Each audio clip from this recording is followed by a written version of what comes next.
Hola Lucero, ¿cómo estás? Buenas tardes. ¿Cómo estás? Bueno, ya Muy estoy bien. finalmente. ¿Cómo te ha ido? Cuéntame. ¿Todo bien? ¿Todo en orden? Muy bien, Lucero, encantado de estar aquí y muy contento de que la democracia en el Perú ha podido sobrevivir este intento de golpe de Estado. Bueno, entonces vamos a empezar un poco a preguntarte, creo, algunas cosas importantes en función a todo lo que ha ido pasando en estos últimos días en general. Y yo creo que en los últimos años, ya sabes que la convulsión política Hola a que todos. te están saludando, ya sabes que la convulsión política que nos acecha realmente hace que esto sea cada vez más complicado y poco llevadero. Pero Como- tú, una persona que ha liderado, que ha promovido digamos, la iniciativa no a la Asamblea Constituyente y además eres integrante del Consejo Consultivo de la Comisión de Constitución y Reglamento del Congreso, participante del nuevo Código Procesal Constitucional y además ponente en eventos académicos dentro y fuera del país. Seguramente que tienes una mirada pues interesante con respecto a esta crisis política que estamos viviendo. Y yo, nada más de entradita, para iniciar, te paso la pelota y quiero preguntarte un poco como- sobre cuáles son tus impresiones de lo que ha ido pasando en estos últimos días, sin dejar de abordar lo que ha ido pasando en los últimos años, porque para hablar de los últimos días, yo creo que es muy importante empezar a entender qué cosa ha sucedido en los últimos años, qué cosa nos ha hecho llegar hasta acá.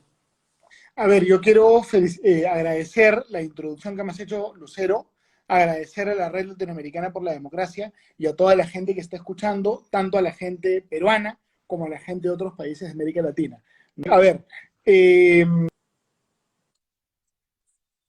perdón por esa desconexión breve. Eh, digamos, yo creo que hay un problema en el Perú que es un problema estructural, hay un problema a largo plazo y además hay un problema a corto plazo. El problema a corto plazo es que entró al gobierno un grupo de personas que tienen una agenda notoriamente antidemocrática. En el Perú no hay ni un margen, ni siquiera pequeño, ni siquiera diminuto, para discutir la falta de convicción democrática de Pedro Castillo y la gente que lo acompañó en el gobierno. Lo que pasó hace 2 días en el Perú es algo increíble, que se pensaba que en el Perú no podía pasar. Fue un golpe de Estado a toda regla, ¿no? Anuncio para disolver el Tribunal Constitucional, el Poder Judicial, el Congreso. Fue un proyecto autoritario brutal y la verdad que lo que ha ocurrido hace 2 días nos llena de orgullo a los peruanos porque se puso, digamos, fin a un golpe de Estado absolutamente brutal eh, y todas las instituciones democráticas respondieron, ¿no? El Tribunal Constitucional condenó el golpe, la policía, las Fuerzas Armadas, realmente el país mostró una madurez democrática notable, notable, ¿no? Y eso yo lo quiero subrayar. Entonces el Perú democrático derrotó el intento radical, extremista, que pretendía instalar una dictadura en el Perú. Okay. El problema a largo plazo es un poco distinto. El problema de largo plazo es un problema constitucional. En el Perú, el régimen constitucional que nosotros tenemos genera una serie de incentivos perversos. De un lado, tenemos nosotros a un presidente de la República que es muy, muy fuerte, y por otro lado, a un Congreso de la República que es muy frágil y que es muy impopular. En el Perú, las leyes aprobadas por el Congreso tienen usualmente 2, 3 páginas, y los reglamentos aprobados por el presidente tienen usualmente 50, 60 páginas. Es decir, el verdadero poder legislativo es el presidente. En el Perú, todos los cargos importantes del Estado, la mayoría de ellos, son electos por el presidente a dedo, ¿no es cierto? En el Perú, el presidente de la República puede hacer cuestiones de confianza buscando la disolución del Congreso. Si es que el Congreso le niega al presidente de la República la confianza 2 veces, el Congreso lo puede disolver. Es decir, todo el sistema de separación de poderes en el Perú está inclinado a favor del presidente y en contra del Congreso. Otro problema grande en el Perú, el sistema electoral. Lima escoge 31 congresistas. Hay más de 10 listas. Multiplicas 31 por 10, tienes una elección al Congreso con cientos de candidatos. Nadie tiene idea quién postula. Nadie representa a nadie. Entonces el Congreso tiene bajísima legitimidad y el presidente tiene un poder enorme. Entonces el problema que tiene el Perú es un régimen constitucional fallado, herido, con incentivos perversos, sin partidos políticos fuertes. Para que ya no haya tanta debilidad institucional en el Perú, tenemos que aprobar una reforma política sustancial que implique, número uno, la elección del Congreso por tercios, por mitades, para que haya más estabilidad en los partidos políticos. De tal forma que pueda haber una elección al Congreso a la mitad del periodo presidencial. ¿No es cierto? Eso sería básico. Deberíamos en el Perú, además, restablecer la bicameralidad y establecer que el Congreso de la República tenga mayor importancia escogiendo a los altos funcionarios del Estado, para equiparar un poco el poder del Congreso. El problema que tenemos en el Perú es una cultura caudillista, donde el presidente lo que hace es cuestionar, atacar, ningunear al Congreso, ¿no? Ese es parte del Okay, problema.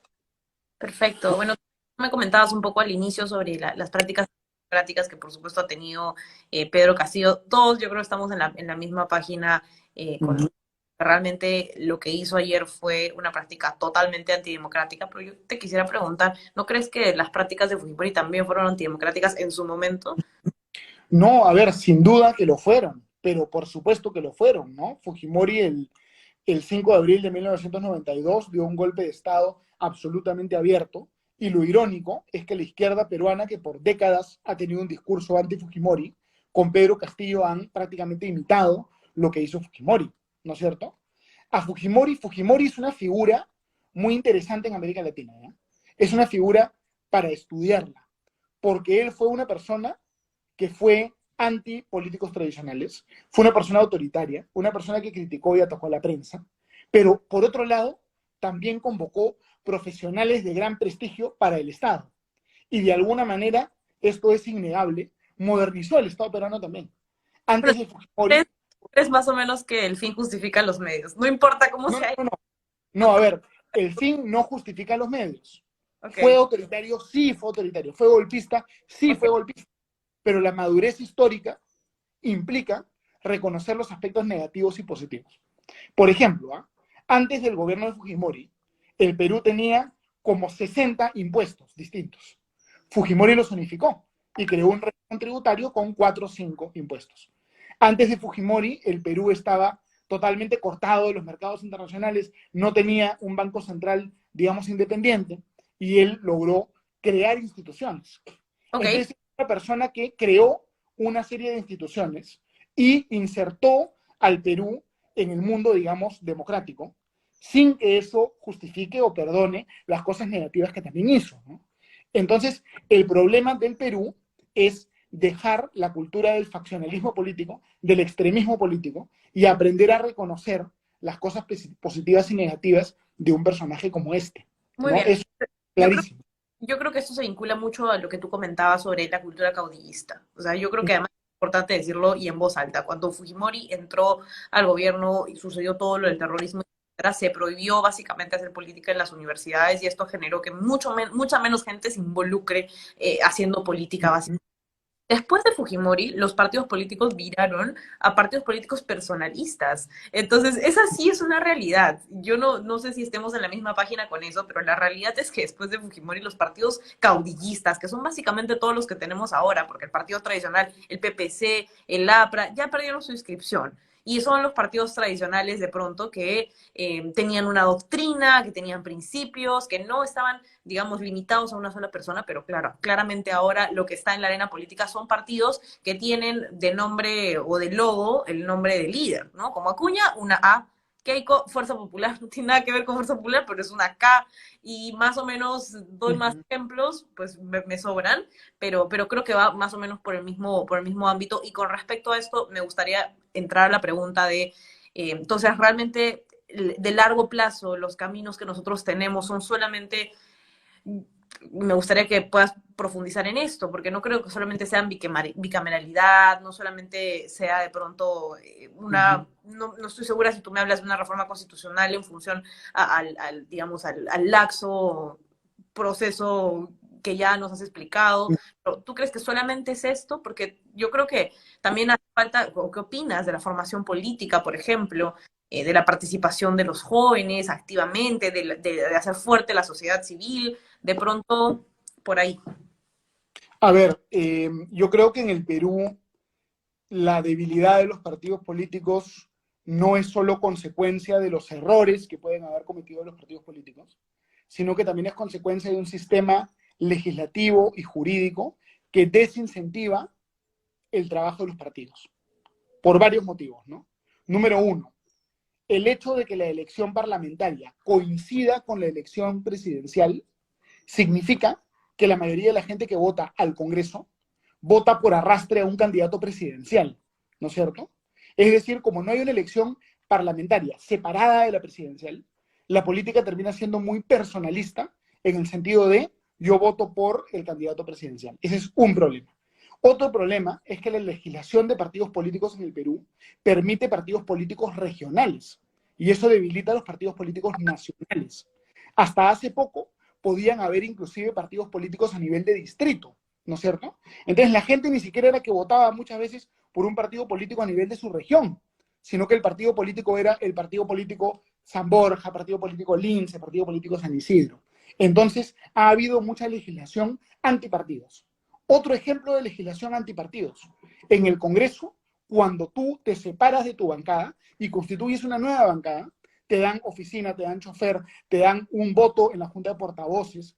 Entonces hay un montón de incentivos perversos a la fragmentación y a la debilidad de los partidos. Lo que deberíamos tener en el Perú es legislación que más bien contribuya a la unidad de los partidos y no a la fragmentación.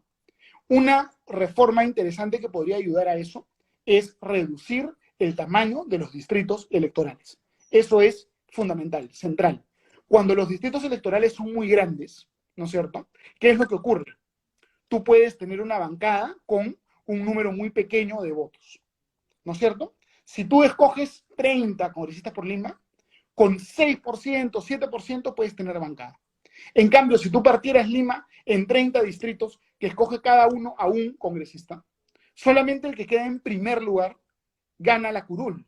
Y eso es un incentivo a la concentración legislativa. Lo que ocurre en el Perú, y este yo creo que es el legado negativo del gobierno de Alberto Fujimori, ¿no es cierto?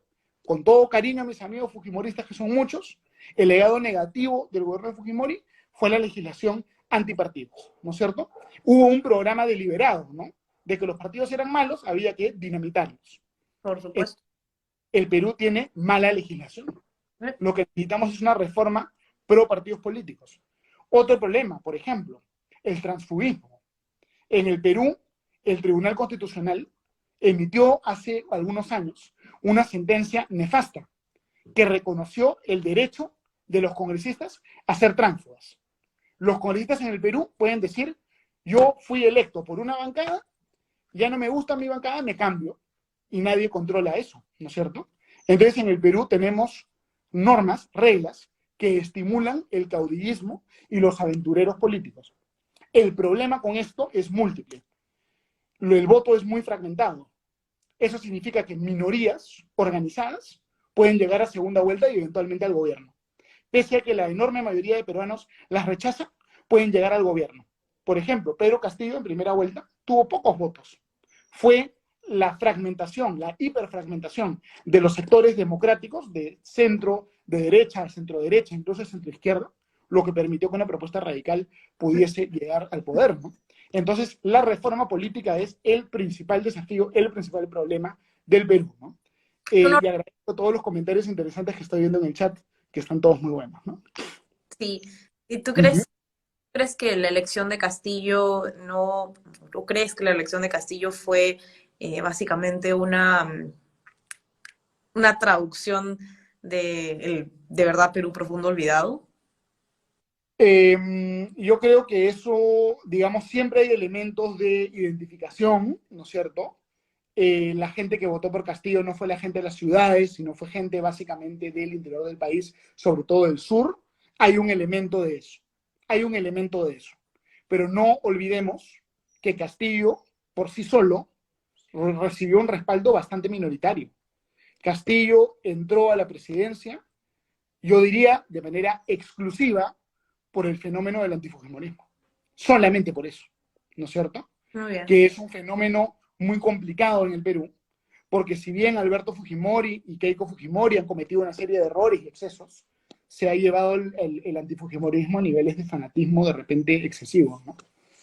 Bueno, sí, De en realidad, argumentos, ¿no? Yo creo que es una realidad. Yo no creo que vayamos a poder salir del antifujimorismo y del gran voto que el antifujimorismo significa para el país. Mm. Realmente yo creo que esa es una realidad y tapar el sol con un dedo sí es un poco engañarnos. Voy a ir un poco con bueno, realmente preguntas como tal no hay. Voy a buscar algunas interesantes. Y justo José Fer pregunta un poco sobre si se debe seguir hablando de derecha e izquierda o es tiempo de actualizar. Y yo, esa va a ser la pregunta que vas a responder, pero me gustaría más, anexar la pregunta de José Fer con respecto a lo que está rondando por mi cabeza, que claramente tú has sido parte en esta arena política en los últimos meses sobre más o menos una oposición, ¿no? Es cierto que tú no tienes un cargo electo o tal, pero sin embargo has estado en los medios de comunicación, todo lo hemos visto como una oposición. ¿Y tú crees que la oposición, tú crees que ha hecho bien las cosas? ¿Crees que algo se debió hacer mejor? De pronto, algún mea culpa. Y a esto lo anexo un poco además, si tú crees que la oposición ha generado más polarización. A ver, cuando hablamos de oposición, estamos hablando de una coalición muy variopinta, muy compleja y sin liderazgos claros en el Perú, ¿no es cierto? Entonces, en realidad es muy difícil poder generalizar, porque en la oposición hay desde personas muy conservadoras hasta personas de izquierda, y hay una cantidad variopinta de grupos distintos que se pelean entre ellos. Entonces, la gran tragedia de la centroderecha, por así decirlo, peruana, es su enorme, enorme atomización, fragmentación, que siempre permite que la izquierda pueda muchas veces llegar a la segunda vuelta, ¿no? Entonces, en el Perú tenemos un problema de falta de institucionalidad política. Bien. Me parece bien interesante la pregunta de derecha versus izquierda. Yo siento que nosotros tenemos un problema de definiciones. Tenemos un problema semántico bien grave. Porque cuando la gente habla de derecha, a veces no es claro de qué estamos hablando. Nosotros podemos definir derecha como defensa de la economía del libre mercado y de la libertad personal, individual. Pero hay muchos grupos que definen derecha como la promoción de ciertos valores conservadores. Y eso muchas veces va unido con políticas bastante de izquierda en el punto de vista económico. Entonces, en realidad hay varias derechas que son bastante distintas entre sí y que entran en oposición entre sí, ¿no es cierto? Entonces es incompleto el parámetro o la división izquierda-derecha. Es un poquito un cliché, ¿no? Hablar de eso, pero la división izquierda-derecha es incompleta, ¿no?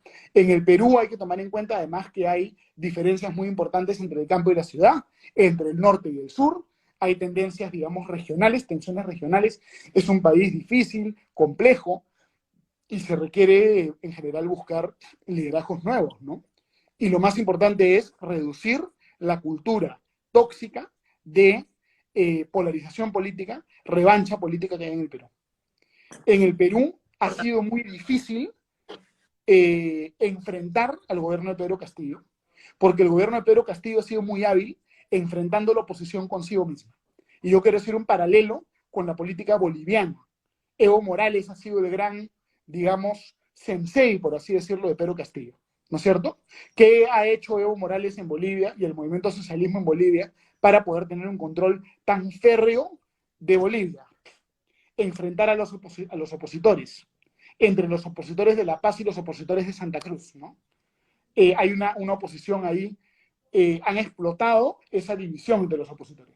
Y en el Perú ha sido igual. Han habido un montón de gente opositora a Castillo que ha dicho, yo soy opositora a Castillo, pero yo odio tanto a los ateístas, a los fujimoristas, que prefiero quedarme callado y no apoyar a la otra oposición. ¿No es cierto? Y está la oposición de repente más, entre comillas, derechista, que dice, no, los otros son caviares, entonces yo a ellos los chanco más que a Castillo. Entonces, lo importante es buscar romper estos pequeños fanatismos y buscar consensos alrededor de los valores más importantes de un Estado de Derecho y reconocer que al dictador sí lo tenemos que combatir, pero al adversario político que no es dictador, A ¿no es cualquier cierto? sector. Al No adversario político que no es importa. dictador, se discute con él, pero no se le debe erradicar. el Perú necesita una izquierda democrática y también una derecha democrática, ¿no? Exactamente. Y justamente Ujú. yo creo que tú me dirás, pero mi lectura es que los retos del gobierno ahora, con Dina a la cabeza realmente, y además del Congreso, es básicamente tender puentes de diálogo, ¿no? Entonces ya tú lo has comentado muy bien, que ante este parámetro de izquierda y derecha, que nadie sabe qué exactamente es la izquierda y qué cosa es exactamente la derecha, pero sin embargo, mucho hate Sí. es en el medio, que nos tiramos mucho odio en Twitter, en Instagram, las redes, y esto además se ha trasladado a la sociedad tan polarizada y en donde realmente es tan complicado conversar. Yo no sé si estemos en la misma página en esto, pero yo sinceramente creo que los puentes de diálogo ya se han quebrado. Y esto genera, en verdad, esto para mí es súper complicado, porque la ciudadanía, es cierto, está a la izquierda ahora mismo teniendo sus propias banderas, y por otro lado está la derecha, ultraderecha conservadora, que además se parece mucho a la izquierda en algunas cosas conservadoras, súper extraña, pero finalmente con las marchas no al fraude, ya me imagino que esas marchas ya acabaron también, pero finalmente con las marchas no al fraude y etcétera. Pero al medio estamos los ciudadanos que realmente no queremos más polarización, no queremos más odio entre los dos lados opuestos. Sinceramente queremos soluciones de verdad, queremos políticas públicas, queremos reformas reales para tener educación, ¿no? Para tener acceso a todos los servicios que Eh, necesitan.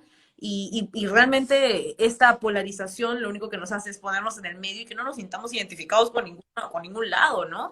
Y la falta de intentar que se tiendan los puentes, yo creo que eso también hace complicado el camino democrático, ¿no? si no somos capaces de construir consensos mínimos y de reconstruir esos puentes, siempre vamos a estar a la orilla del abismo, porque la división de los sectores democráticos va a permitir que los sectores antidemocráticos siempre estén, digamos, a un paso de alcanzar el poder en el Perú. Entonces tiene que haber una alianza que lo que busca es excluir a los antidemocráticos. Y en América Latina existe un grupo de dictaduras cuya estrategia de defensa para sobrevivir es exportar la dictadura, ¿no es cierto? Y acá hay que hacer un llamado a la izquierda peruana, ¿no es cierto? Hay que hacer un llamado a la izquierda peruana. A mí me entristece y me duele constatar que la mayor parte de la izquierda peruana es una izquierda cómplice con los movimientos pro dictadura. Una izquierda que no sea capaz de denunciar frontalmente a todas las dictaduras de América Latina no es un adversario, sino que ya entra en el camino de enemigo, ¿no es cierto? Esa es la tragedia, Totalmente, ¿no? totalmente. Yo creo que Digamos, el diálogo eh, digamos, ¿cuál es la gran reflexión? ¿Ya? La gran reflexión es la siguiente. En América Latina, la Guerra Fría nunca terminó, porque la Unión Soviética de América Latina, que es Cuba, nunca cayó. Y el Estado, digamos, policial de Cuba, entrenado por la Stasi, la policía secreta de Alemania Oriental, ¿no es cierto?, siempre se mantuvo activa. Entonces, de ahí viene la tiranía en Bolivia, la tiranía en Nicaragua, la tiranía en Venezuela, que exporta la tiranía por todo el continente. Si no somos capaces de erradicar a las dictaduras del hemisferio occidental, si no somos capaces de aislar y derrocar a la dictadura cubana y a las otras dictaduras del continente, siempre vamos a estar a un paso de la catástrofe. Lo que ha pasado hace 2 días es que el Perú se ha salvado por milagro, ¿no es cierto? Pero en nuestro continente no está garantizado el Estado de Derecho. Ese es el tema central. ¿No es cierto? de ninguna forma, porque No además está el, garantizado, no está garantizado el Estado de Derecho. Y la amenaza al Estado de Derecho, hay que ser claro, no es la derecha en el Perú o en América Latina. No es Keiko Fujimori, no es Rafael López Aliaga, ¿no es cierto? La Bolsonaro, amenaza de y Cuba. Y claro, eso lo tenemos que reconocer y lo tenemos que combatir. sí, pero Todos los que somos demócratas. qué crees de Bolsonaro? ¿Crees que Bolsonaro sea una amenaza también para el Estado democrático además? No, no, no. Bolsonaro es una persona, a ver, acá yo voy a ser quizá antipático, ¿no? Pero no se puede comparar. Bolsonaro es una persona que de repente ha sido equivocado, la gente puede discrepar con él, ¿no? Un conservador, ¿no? Pero dictador no ha sido de ninguna manera, ¿no? ¿Y qué opinas del Digamos, presidente de El Salvador, de Nayib Bukele? Tampoco. Nayib Bukele es una figura muy extraña. Ok. Nayib Bukele es un personaje similar a Alberto Fujimori en su época, de los años 90. Un dictador. Él sí es un gobernante autoritario que Un, dio dic- un autogolpe en El Salvador. un Eso dictador. sí hay que decirlo. Un dictador. En ciencia política no es tan claro que sea un dictador, pero autoritarismo competitivo de todas maneras. Entonces, Digamos que ¿es Bukele autoritarismo competitivo o un dictador? Porque es un... a ver, es que las a ver, cosas no son blanco-negro, ¿ah? Las yo no, cosas no son blanco-negro, yo no soy pero, izquierda pero, centro pero, de, pero yo no a entiendo ver, detrás de los de izquierda sí son dictadores y un Bolsonaro de derecha no es. no, a ver, discúlpame, hay que emplear el lenguaje de manera precisa. Pinochet fue dictador, sí, ¿no es cierto? Porque no había oposición y era un gobierno militar, no electo. Cuba es dictadura completa, sí. Nicaragua es dictadura completa, sí. Bukele es dictadura completa, no. ¿Ya? Pero no es democrático, es un gobernante autoritario. ¿Por qué es un gobernante autoritario? Por el autogolpe que dio Bukele contra la Corte Suprema de El Salvador. Lo que hizo Bukele fue decir a la Corte Suprema de El Salvador, yo la voy a disolver. Y eso fue golpista. Fue un golpista en ese sentido. ¿No es cierto? Bukele no disolvió el Congreso, sino que democráticamente se ganó una mayoría del Congreso. Pero Bukele es un político que también es la oposición y que está denunciado inclusive de incidentes muy extraños, ¿no? Por ejemplo, uno de los líderes del partido liberal de centro derecha que ha gobernado más tiempo en El Salvador, que es el partido Arena, fue asesinado extrañamente, ¿no? Y era uno de los principales opositores al gobierno. Entonces, incluso hay gente que lo vincula a Bukele con ese tipo de acciones, ¿no? Entonces, hay que oponerse absolutamente a Bukele, ¿ya? Yo me opongo totalmente, radicalmente a Bukele porque es una política nefasta en América Latina.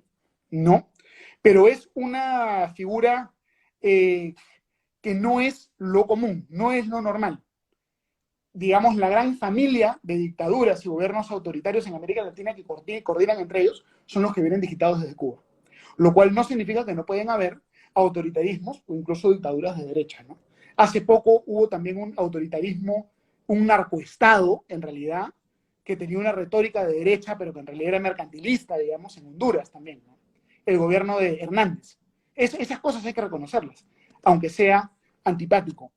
Y la consistencia, digamos, el carácter moral de una persona es cuestionar los autoritarismos, vengan de donde vengan, ¿no? Totalmente. Entonces, Bajo el mismo camino. Yo creo que no importa nuestra preferencia política, no importa, porque claro, ser democrático no necesariamente yo soy de derecha porque soy democrático. Y yo creo que es así es. necesario Por decir, eso, por eso mismo, "Ah, por eso mismo, también hay que reconocer, voy a decir algo bien antipático también, ¿ya? Por eso mismo hay que reconocer que si bien se le puede hacer muchos cuestionamientos a el autoritarismo de Fujimori en los 90, las críticas que tildan de dictatorial o autoritario a Fuerza Popular hoy día no se sostienen, ¿no es cierto? Porque Fuerza Popular en el Perú puede haber cometido una serie de errores, pero hoy por hoy es un partido con una práctica democrática, ¿no es cierto? Entonces, las cosas tienen que percibirse como lo que son y no tenemos que caer en distorsiones de la realidad, es ¿no? importante ser coherente en todo el discurso. Yo creo que tanto del espacio en donde estemos, ser coherentes es bastante importante. Además, si queremos tender puentes de diálogo, porque si iniciamos la conversación diciendo yo soy de derecha y soy democrático, pero tú eres de izquierda y no eres democrático, realmente los puentes de diálogo van a seguir rotos y los partidos políticos, las fuerzas políticas, los líderes políticos no van a poder nunca hablar y nosotros, Pero, como ya te expliqué, vamos a pero estar el fuera. diálogo tiene que ser indiscriminado. No se puede dialogar con todo el mundo. Con aquella persona que quiere destruir la democracia, no se dialoga. A ese se le combate democráticamente. Te voy a hacer una pregunta El, medio filosófica para que vayamos sí, pensando. el que, el que dice que dialoga con todos sin ningún análisis de con quién se dialoga y con quién no, no es demócrata. No Perfecto. se dialoga con todos. Ok, Se te voy a hacer una dialoga dentro de pregunta un marco. para poner a trabajar nuestro cerebro juntos. ¿Cómo no? ¿Cómo no? Nuestra percepción de que quién no es democrático, es nuestra propia percepción, es nuestra verdad, no es una verdad No, absoluta. pero hay estándares objetivos para definir eso, ¿no? Estándares objetivos. Los de izquierda pueden decirte, Lucas Gersi no es democrático. No, no, no, no, a ver, cuidado, cuidado. Es No, no, democrático. no, ¿Cuáles ahí son? yo discrepo, ¿Quién los Soledad, de eso yo discrepo. quién escribe los Hay, hay estándares objetivos Ok, en virtud de los cuales se puede concluir que es un Estado de Derecho y que no. El que está a favor de la censura de la prensa no es democrático, ¿no es cierto? El que está a favor de un Estado único no es democrático. El que respalda medidas como las que hubo en el Perú hace 2 días no es democrático, ¿no es cierto? El que está a favor de suspender la separación de poderes o concentrar el poder, digamos, hay cosas objetivas, ¿no? No es una cosa de autopercepción. Hay estándares claros, separación de poderes, respeto por el debido proceso, respeto por los derechos fundamentales de las personas, ¿no? perfecto. Muy bien. Vamos en la misma. Digamos, está muy estudiado qué es Estado de Derecho. Hay un Ok. documento muy bonito que se llama el Rule Así, of Law Checklist, aprobado por la Comisión de Venecia, que deberíamos es, verlo todos. que Sí. es la reunión de todos los magistrados de tribunales constitucionales del mundo. Ahí se define claramente qué es Estado de Derecho y qué no es Estado de Derecho, Y por ¿no? supuesto, bajo la misma línea. Muchísimas gracias, Lucas. Yo me voy a quedar con esto que nos dice Jaime. La política consiste en discutir ideas, no en marginar adversarios. Creo que eso es sumamente importante para lo que se viene en los siguientes meses. Y en verdad, ha sido un gusto conversar contigo. Yo creo que justamente ahí radica la importancia de cómo a nosotros nos pica el bicho, de saber un poco más y por supuesto tú con tu conocimiento no solamente legal, sino además lo que has ido viendo en todos estos meses, tienes la capacidad de poder respondernos Correcto. y poder absolver todas las dudas que nosotros Bueno, pronto yo, podemos. Muchísimas yo gracias. feliz, yo feliz de conversar con ustedes y de recordar lo indispensable que es generar un consenso a favor del Estado constitucional de derecho, ¿no es cierto? Muy bien. Tenemos que tener un consenso que la separación de poderes se respeta, que la libertad de prensa es sagrada, ¿no es cierto? Que la economía social de mercado se tiene que mantener. Digamos, si no somos capaces de defender esos conceptos básicos, no vamos a tener una sociedad democrática y lo que requiere América Latina es una izquierda post-soviética, ¿no? Porque la izquierda de América Latina, no totalmente, pero mayoritariamente, se ha quedado en los años 40, 50, ¿no? Y también Entonces, una derecha también que sepa dialogar. Yo creo que de ambos lados es puede ser, bastante puede ser, pero realmente el problema son cierto. los grandes Y no proyectos vamos. autoritarios que hay en América Latina que los tenemos que combatir. Eso De, es. de ambos lugares, sea gobierno autoritario de derecha o de izquierda, tienen que ser combatidos porque sus extremos además se juntan y se paran. A veces, a veces. Pero bueno, bueno, Veamos qué está muy dicen. bien el diálogo. Está muy bien el diálogo y seguiremos trabajando para construir la Así, democracia. Pero, así es, así será. uh-huh. Para lo que necesites, cuenta con nosotros. Muchas gracias, queridos Muchas amigos. gracias. Aquí ha terminado el live. Esperemos que les guste. Por supuesto, pueden ver la repetición. Voy a ver cómo se cuelga para que puedan ver la repetición en las redes sociales. Un abrazo. Encantado de estar con ustedes y siempre muy feliz de colaborar y ojalá nos hayan podido escuchar también los amigos de otros países de América Latina. Ojalá que sí. Un abrazo. Chao, chao. Gracias, hasta luego. Chao, chao. Nos vemos. Okay.